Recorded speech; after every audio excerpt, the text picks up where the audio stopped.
Good evening. On behalf of myself and my wife Barbara and Chappell's mother and father, thank you for coming to our son and daughter's wedding tonight. Thank you. A special shout out to Bill and Polly for putting on such a fine wedding. Let's hear it.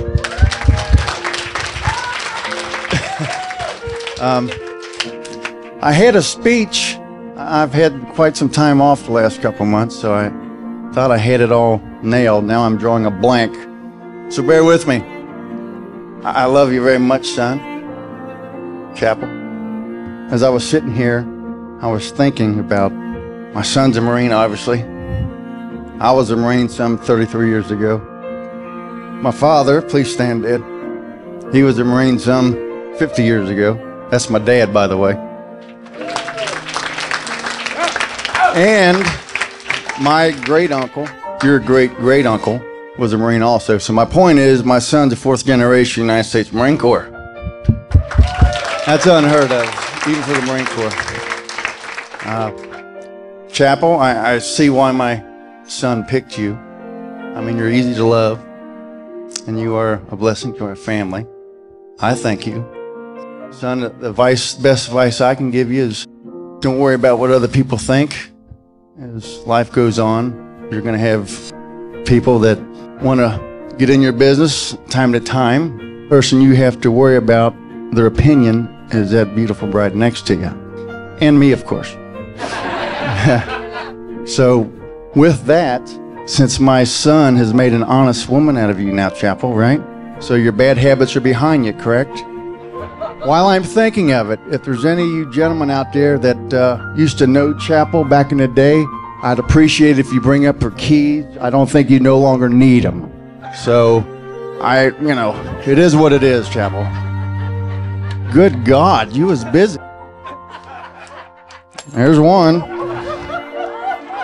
Sorry, Ryan. There's two. Look at this. There's 3, 4, and look at this young fella. There's 5. He's got another one. 6, 7. It is what it is, but it's all good now, right? All right. I'd like to say a little prayer, if I may, if you'd all bow your heads, please. Lord, from one father to another, I ask you to bless this marriage. I ask you to guide this young man and this young woman, and to let them know that you're always there. You're just a breath away. And as time goes on, and when the future seems uncertain at times, and it will, please give my son and my daughter the wisdom to know that you can carry them through. Amen.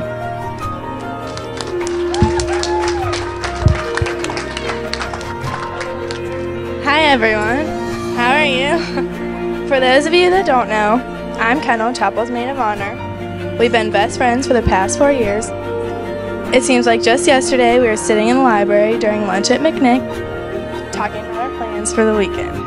These 4 years have flown by, and now you're married. Most of the time at this point, the maid of honor talks about how they didn't like the groom at first, and then they grew to love him and all that.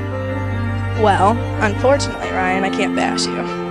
I think this is quite obvious how in love he is with Chappell, which how could he not be? Look at her. And that he would do anything for her. As most of you know, Chappell and I are like sisters, inseparable. So pretty much, when you marry her, you're marrying me too. Sorry, Ryan. You already knew this. As much as I hate to admit this, I think Chappell may have found someone better in her life than me. Chappell and I have been through a lot over the past 4 years, and it has made our relationship stronger than ever. She's the most beautiful, caring, stubborn, loving person, and I am so glad I can call her my best friend. I am so honored to be a part of this amazing time of your lives and to be standing next to you on this day. Remember, don't let anyone stay in my room, not even you, Cody. But really, just remember, the distance means nothing when someone means so much as both of you do. Love you both. Let's toast to Ryan and Chappell. Ryan, cheers.